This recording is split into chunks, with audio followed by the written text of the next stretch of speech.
On this particular episode, we're going to be talking about productivity, specifically about procrastination. Now, I found a super helpful article online that really sparked my thoughts about procrastination as it plays out in my own life. Yeah. And it's a book called It's About Time, The 6 Styles of Procrastination and How to Overcome Them. But I'm curious, Beth, how does procrastination show up for you as an Enneagram 9? Well, I'm procrastinating to talk about procrastinating because it's what, uncomfortable. Like as a 9, we don't like uncomfortable things. We like our cozy comforts. And so now I've got to show up here and tell the whole world, I like to procrastinate. And a lot of times for us 9s, it's maybe because we've said yes to something that we really wish we would have said no to. Oh, sure. Yeah. Another big one's inertia. Yeah. Just getting started on a project can be tough. Yeah. So a 9 struggles with inertia, and that's when something's at rest, it stays at rest. Now, when something's in motion, it stays in motion. But the hardest part is to get out of not being in motion into motion. And so a lot of times what will help us to get into motion is procrastinating long enough where you don't have a choice and now you've got to get going. And now that can be a motivator, but it also can bring a lot of anxiety and worry and frustration, whether at ourselves or others towards us, and maybe you can't produce the same quality of work had we done it a little bit before. So a lot of 9s will use procrastination to wake themselves up, have that energy spurt, and to get going. I know that for me as a 6, now it may show up in a variety of different ways, but it's usually around anxiety. I know some 6s that may not procrastinate because their anxiety actually moves them towards getting the project done, maybe frenetically or anxiously. Sure. Yeah. Well, the interesting thing, so I was reading this article that I found from Fast Company about these 6 types of procrastination. And then we're going to start talking about how the Enneagram applies to this, because it's not a direct correlation. And I think the Enneagram has something very specific to say about procrastination. Okay. So the first style that this author writes about is the perfectionist. Now, you would immediately think that the perfectionist is directly related to the type 1, maybe a 9 or 2 with a 1 wing. Sure. But the idea is that perfectionism creates procrastination because they can't get it right. Well, the next one is the dreamer.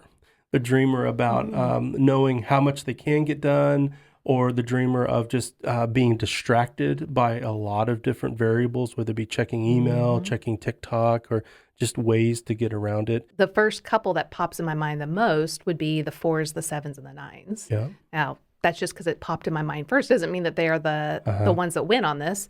But the 4 has this idealized version of anything. Yeah. And so, again, that can kind of fall into perfectionism as well. But a dreamer of the most ideal way something could be, and maybe it's a unique form. The 7, though, they're going to take it into this creative spin of future thinking of what is the next most exciting or adventurous or wonderful thing. It's interesting. I think of the type 6 who's always thinking of, well, what about this? What about this? But even the 7 is also thinking, what about this? And what about this? But it's from a positive spin. And the 9s, we tend to like to be in more that optimistic thinking, but it falls into the category of being unrealistic at times and daydreaming, basically. The next one is the worrier. And I don't know who that would be. So not only just being concerned about fulfilling the project and doing a great job, but also worrying about what other people will they approve of the work. I mean, we could go through all the 9 types. The type 1, they're worried about doing it right and what their inner critic would say. The 2 might be worried, does everyone feel nurtured? I'd be interested to know what words 1s would use to describe their anxiety. Because I don't think they would say that they're anxious or that they're worried, but their processes that the inner critic is walking them through is actually a form of anxiety. The systems and the processes, it creates a different sense of anxiety and worry for them. And that's great, because I think that's when people hear words, they attribute one set of things to it. If you kind of take a step back and see, wait, no, worry kind of, is for all people. And when Jesus said, do not worry, he's not just saying it to one group of people. That's right. But the threes could be worried about if they don't achieve or succeed, what are others going to Yeah. think? So Even an 8 could be worried. I mean, if you yeah, see an 8 getting strong, there's usually worry yeah. or fear behind that. Are they going to be controlled? Are they getting blindsided, manipulated? What's going on in this situation? Well, the next category is the crisis maker, and these crises come about in two different ways. It's where they've been too optimistic about either their time or their capacity. So Right. they've overcommitted to something. Wow, there's a lot of types that overcommit Yes. for obviously different reasons. Yeah, I think of 2s are very Twos, typical to absolutely. overcommit. 6s can just exhaust Yep, themselves. they have to be responsible. We Yeah. talk about 8s and their bodies, that Yep. sometimes their bodies sort of just give out. Yeah, because they and- keep going, they keep pushing the limits in being confident that they can do it, Yeah. and their bodies finally say, no more. Well, the next one is the Defier, and those who refuse to do something, or those who say they will, but they end up not doing it. I don't know anything about this. How does that land on you? Well, us nines, we do this all the time, and usually not from, a bad place in our heart. We're so afraid of tension and conflict and discord. We're afraid to say no sometimes. A lot of times when we say maybe, it really is a no. And if we say yes, it's probably really a maybe. But then we've committed to it, and now we're kind of stuck in this position. But a lot of times what nines will do, if they really didn't want to do it, but they had said yes, they just try to kind of, I guess, hide or disappear in the situation. And that obviously only brings about their worst fear, which is conflict. Well, and then the last one is the pleaser. And those are people who procrastinate because they hate disappointing people. And there is a part of that in all of these various types. Yeah, I mean, obviously the 9, we talked about that. The one I would say it's more pleasing the inner critic versus pleasing people. And they might not even think of it in that category. It might need to be tweaked a little bit, but they are trying to appease that inner critic. Yeah, and the type 2 and the type 6, along with the type 1, they're the compliant types. And so, the 1 is being compliant to their inner critic, the 2s to other people's needs, and the 6s are trying to be responsible and dutiful. And so they can all be people pleasers, definitely alongside us 9s. Well, I mean, here's the thing about whenever we're dealing with topics like this is that oftentimes we will typecast or stereotype and try to fit like, oh, well, the perfectionist must be this, the worrier must be this. The performance-oriented ones must be the 3s. Yeah. But the reality is that the Enneagram speaks to something that's so much more profound, so much deeper than that. And it's the why behind these strategies. Right. And this is where the Enneagram becomes so helpful because each Enneagram type can adopt these behaviors because it's their why that is driving these behaviors. So Beth, we thought about 3 different categories that would help us to discern and be able to practice self-leadership when it comes to procrastination. So number 1 is the instinctual subtypes. Number 2 is the core motivations. And number 3 is the Enneagram internal profile. Yep. And so Beth, why don't you explain to us first, what are the instinctual subtypes? Yeah. And then how does it relate to procrastination? Okay. Well, each of us are hardwired with 3 instincts. Okay. So everyone out there that's listening, no matter what type you are, you have these 3 instincts. You have the self-preservation instinct, the social, and the one-to-one. Now, some Enneagram teachers call it the sexual instinct.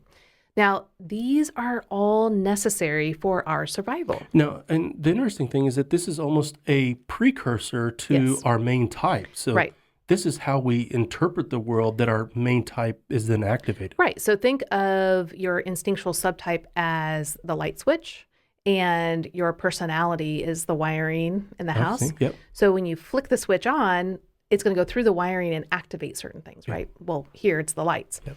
And so when your instinct is activated, kind of like when you put your hand on a stove, you're instinctively going to react, right? Yes. And that is what happens also for us with these 3 instincts.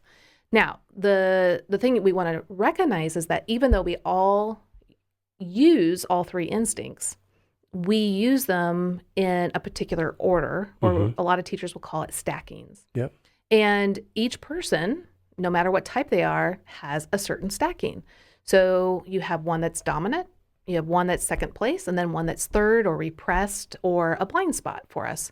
But we're still using them all. Now, the thing that's pretty interesting about it is that stacking pretty much stays true your whole life, but it can change up from season to season depending on what's going on. So to kind of summarize, just top level understanding. We're going to get into defining each of these, Yeah. but do remember, one, we all have each of the three. Number two, they come in sequence or in order for us. And number three is that this is sort of the precursor to when our type comes online. Yeah, let me just give a brief overview of the self-preservation, the social, and the one-to-one instinct. So the self-preservation instinct helps us to take care of our safety, our health, well-being, and for us to obtain all the resources we need to sustain life. So I'm pretty sure everyone can admit that's pretty important. Yes. We need food, we need air, we need water, we need shelter. But then it goes into, especially living in the world that we live in, it gets into more of like comfort, exercise, things that are going to help us to preserve our life. Yep. Okay.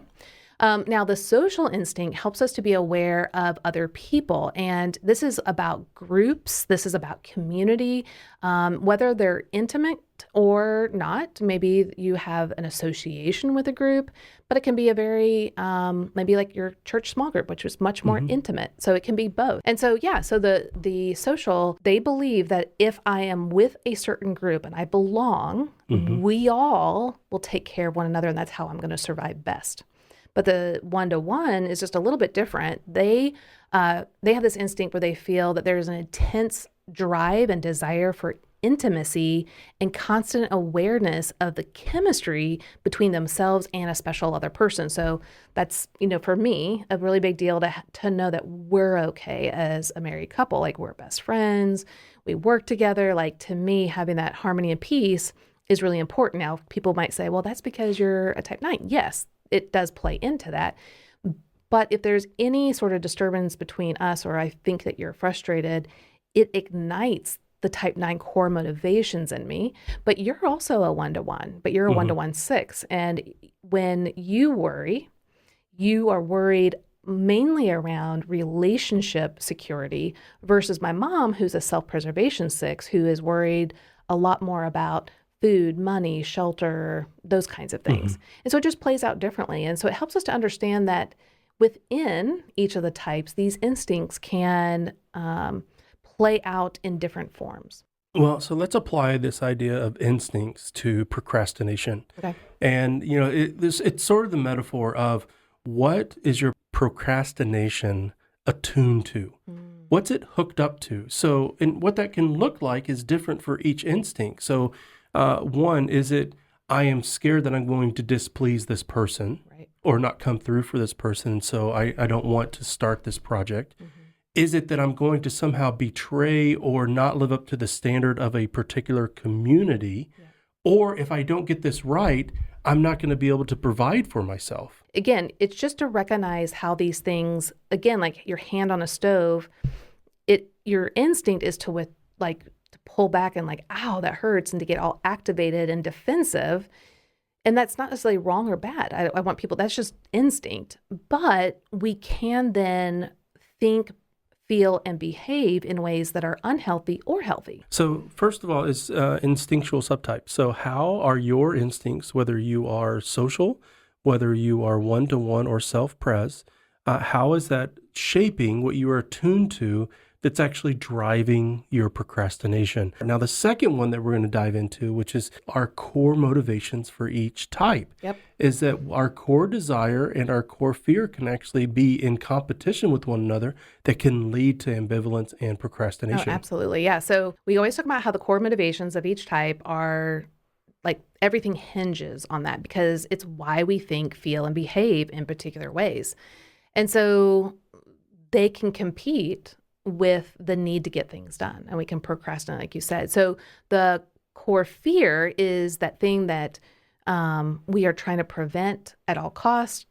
We fear it's going to happen. And so when it arises, it's definitely going to activate us and to get us moving into a particular action. And we have a desire that we think, oh, if I just obtain this, then everything is going to be fine. Well, and the other thing is to recognize that, our core weakness, that is the passion that we have, the main weakness, the Achilles heel that we always are struggling with, is going to get us off kilter as well, because we're ultimately wanting the core longing. That's the message our heart longs to hear. So this whole time you're running away from your core fear. You're chasing after your core desire, stumbling over your core weakness, all in hopes of gaining your core longing. That's really what's going on. So when your core fear gets activated, you internalize it and you realize, oh my gosh, something's got to happen. I'm not getting my core desire or my core longing. And then your core weakness starts to rise up and other defensive strategies try to take over. Now, an example would be like a type 2. So the type 2 has a report that needs to be done by tomorrow, but they notice that a coworker is in distress. The coworker might have like a family issue, but it's minor, yet they see that there's some challenges going on. So the type 2 will think, oh, I have got to move into this person's life because the 2's desire, the core desire, is to be needed, wanted, and appreciated.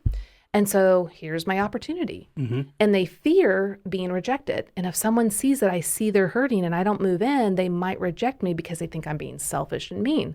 So that type 2 might put aside or procrastinate the work that needs to be done in order to move towards their coworker and the situation that they're in. But all the while thinking they're doing the right thing, when in actuality, maybe that's something that they can put off for later. Even let the coworker know, like, hey, I see that you're struggling, and at 5 o'clock, I really want to hear what's going on. But I got this report due. I just want you to know and recognize that I have you on my heart. Yeah. Is there anything else you'd like to add regarding core motivations? Well, I think just recognizing that you have a core longing and that core longing is really driving everything. And what we teach here at your Enneagram Coach is that Christ has satisfied this core longing. But until we recognize that, we're trying to satisfy that core longing through lots of different means. And sometimes it's even through procrastinating, which I know sounds like, wait, what? Isn't that going to actually sabotage it? Well, you would think so, but we actually have these defensive strategies that we thought worked for us in the past, but they no longer do, but we keep doing them. And that's why waking up to what's going on internally and knowing these core motivations and having them kind of at the forefront, like, so you can go to yourenneagramcoach.com/core motivations and print off a free PDF that has all the core motivations. And then you can just put it right there on your mirror, your desk, whatever, to remind yourself, you know what? I wonder if I'm being activated at the core level and what's really going on. And that awareness is key to transformation. Yeah. Now, this last part is the Enneagram internal profile, which is the topic of the new book that we released in September. And because Enneagram internal profile says that there are many parts to me. Right. I'm not just my main type. That's right. Well, here's the thing. When you apply it to procrastination, I'm not just a procrastinator. Yeah. There is another part of me that wants to get this job done. Yeah. And that feels guilty or ashamed that this other part of me is holding me back. Right. Which helps clarify so much and gives us such an opportunity to practice self-leadership. Yeah. Why don't you talk a little bit about EIP? Yeah. So in our book, More Than Your Number, we really have this kind of breakthrough idea about how you're more than just your main type. Now, you have connecting types, your wings and the Enneagram paths. Those are those lines and arrows that are connected to 2 other types. And those are really important influences. Now, we use all 9 types to varying degrees. So it's not just these, but these are our connecting types. That means that we access them very readily. And we access them both in healthy and all the way to unhealthy, a spectrum, depending on where our current heart condition is. But what we need to recognize is that, yes, our main type, like we just talked about, has core motivations, and they reign supreme. They are the driving force. But these connecting types also have core motivations, and they see the world from their particular lens, and they like to chime in. They like to give us insights from their perspective and what we should or shouldn't be doing. They try to give advice or just push us in a direction when they're unhealthy. But when they're unhealthy, they give us great wisdom and insight as well. And so I think it's really important for us to understand how in any particular situation, not only will your main type show up and try to divert your attention when you're not doing so well and you're stressed, but these other types in you can also affect and influence your procrastination. So just giving myself as example, as a type 9, I might know that this report is due in 2 days, but my type 6 can get activated, so my 6 part, and start to think and worry of all the things that need to happen. okay, I have to not only write it and research and put it together, I have to format it and I have to put a beautiful design with it. I don't, who knows what else. And I have to present it to the group. And then I'm now worried, am I going to be ready? So my sixth part is thinking of all the possibilities, negative outcomes, worst case scenarios. And that can make my type 9 feel overwhelmed and then want to shut down and just stop right there. And then that's when the inertia comes on. And so that sixth part of my heart can actually create issues in the moment and create more procrastination than I would like. Again, there's not always this black and white, right and wrong. Sometimes procrastinating, putting something off can be a good thing. But we just want us to be aware of why we're choosing what we're choosing. And is it from a healthy perspective for ourselves and, let's say, our team, our family, whatever the situation is? Am I being aware of all the situation and what's being activated? And can I make a right decision and a healthy decision all around? Now, the beauty of all this is that we're talking about procrastination. And so here are some areas that you can go and investigate and look at. Why am I procrastinating? Is it something related to my instinctual subtypes? Yeah, and a great place to learn about each of the 9 types, instinctual subtypes, is we did a social series on all 3 of them in mid-November. Yep. So go back to mid-November and look at the post on that, and you'll get a good sense of how your type shows up, which one's more dominant, which one's second, and which one is more of a blind spot. And the next area is our core motivations. So you can go and get the download that Beth talked about earlier, yourenneagramcoach.com/motivations or core motivations. Core motivations. Yep. And you get a free download and start reflecting on those. How is that shaping? How are your core motivations shaping procrastination in your life? And then lastly is the Enneagram internal profile. And there's a book for that. Who knew? What? Yeah, there you go. Well, hey, these kinds of insights, even applying the Enneagram to procrastination and what productivity looks like for each type, maybe it's hard to do it alone and you'd like to do it with a coach. Well, we've got certified coaches that are waiting to help you. If you head over to myenneagramcoach.com, you're going to be able to find a coach, whether it be local, whether someone online, or has some specific training that's going to help you to accomplish the desires that you want for your life. And so, Beth, any last words you want to say? Yeah, just recognize that there is a spectrum, guys. Sometimes procrastination is a good thing because other things need to be taken care of, and sometimes it's not. Being aware is what's important. And so in the book, More Than Your Number, we also talk about the AWARE acronym. How can we become aware in a healthy way? So check that out because that's going to be really helpful in utilizing the information that you have to the betterment of your own life and your relationships. But also remember that the Enneagram reveals your need for Jesus, not your need to work harder, because it's the gospel that transforms us.